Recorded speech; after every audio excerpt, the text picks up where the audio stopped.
Yo, what's up sa inyo mga boss madam? Ayan.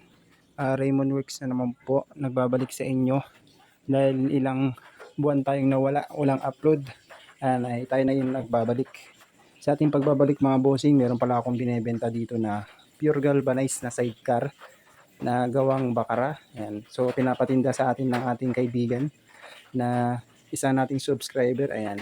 So kompleto to mga bossing, brand new. Brand new yung kanyang tolda. Nakaline sa TMX 155 pero sinalpak natin sa ating Rusi 175. So sa mga nagbabalak mga bossing, ito presyo lang nito is 35,000. So puntahan nyo na lang mga bossing dito sa shop, Barangay 15 San Nicolas, Ilocos Norte. Sa mga susunod na araw mga bossing is babalik na tayo sa ating vlogging mga boss, sa mga nag-abang. And so pasensya na mga bossing, medyo masyadong busy lang. Ayan, so babalik na po tayo in very soon.